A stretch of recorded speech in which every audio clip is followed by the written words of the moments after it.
small town in present day with only 600 residents. Early life here was an integral part of Florida's history.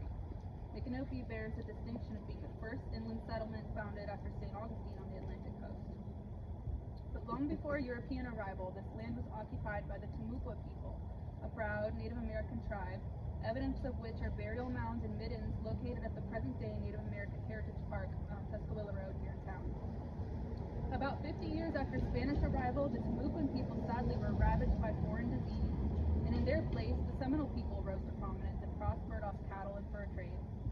A man named Edward Wanton was the first European man to found a trading post to trade with Seminoles, and Micanopy was named Wanton's Town until 1832, when they renamed it for Seminole Chief Micanopy. After Florida became a state of the U.S. territories, Micanopy was the first distinct American town founded in Florida.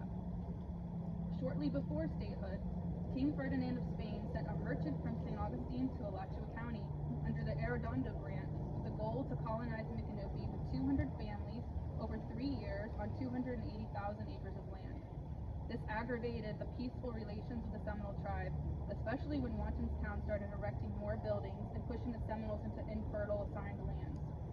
In 1835, the Second Seminole War began, and Micanopy was ravaged by war for 7 long years, during which the erection of Fort Defiance and later Fort Micanopy occurred, and many battles were fought here guerrilla warfare style by Osceola and his proud Seminole warriors. By 1845, when the war was over, many of Micanopy's original settlers made space for colonists from Georgia and South Carolina. This time period, from the mid-1800s to the turn of the century, is referred to as the Victorian era, which is when most of the town's character that we see today arose and took shape. The American Victorian era, or American Gothic time period, was a time of expansion, architectural splendor, and of course an innate obsession with the supernatural. Most of the early graves in the town's historic cemetery were burials from the Victorian era, and much of our town's architecture is influenced by it. McIntosh, another small town founded after Micanopy, is almost pure example of architecturally Victorian town. A major part of the culture of the Victorian era was spiritualism. This craze began in 1848 with 2 sisters in New York called the Fox Sisters, claiming to be mediums which could communicate with the dead by tapping on walls. Another famous medium of the time was Maria Hayden, who performed seances in New England, charging half a guinea for her services, which is a pretty good gig for a 25-year-old single woman in the 1850s. Spiritualism was a belief that the living could communicate with the dead through these mediums, which were almost always female, since it was thought that women could pick up on supernatural powers more easily than men. Later on in the century, when seances became more popular, Ouija boards were manufactured. Newspapers all over the country reported them as a way to communicate with the dead, predict catastrophes, and even solve crimes.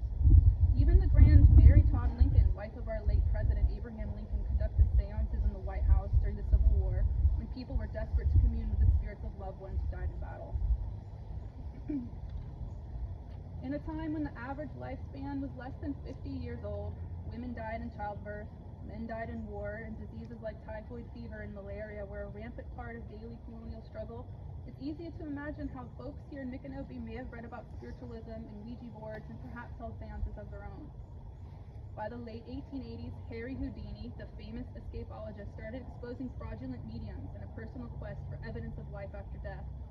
Many mediums started to be exposed as tricksters, and seances went out of fashion. However, belief in spiritualism, mediums, and seances are still continued to this day. Now we have a modern-day ghost hunter who uses dowsing rods, radio transmitters, as well as infrared photography, electromagnetic readers, and high-quality sound recorders. Perhaps the real goal behind Victorian spiritualism is the knowledge that the dead sometimes communicate with the living, and the past is always near, so long as the stories of the dead are still told. It doesn't matter if you use a dowsing rod or your own intuition. Ghosts may appear to you as soon as you open your mind and observe. Now let's proceed to the sites where the spirits of Micanopy continue to roam. Site number 1 is right here. This handsome 2-story brick building serves as a town library and meeting hall today, but was once a grade school for the town in the early 1900s. In 1913, a beloved teacher by the name of Harriet Zetrower worked here. She had 2 young daughters, Lois and Esther. Sadly, Mrs. Zetrower and her eldest daughter Esther became ill and died of typhoid fever. A few days later, the second daughter, Lois, also became ill, was officially pronounced dead by the town doctor. Later that day, as the town prepared her headstone and grave site for her burial next to her mother and sister, Lois's nurse was surprised to find that she was still alive. Today, librarians and patrons of the building can hear thumping footsteps upstairs, cries of crying, moaning, wailing, and sorrow coming from the area of the upstairs classroom, where the spirits of Mrs. Zetrower and her daughter wait, ever restless, crying despair for their younger daughter, Lois Serena, the done in death. The place where the most ghost activity has been found is located upstairs, where originally the staircase landing was placed in the center of the building. Lois Zetrower, born May 6, 1905, currently has a headstone in the cemetery, which awaited her rightful resting place until she died at the ripe old age of 89 in 1939. So the staircase today is closer to the front of the building, but originally it was in the center where most of the paranormal activity is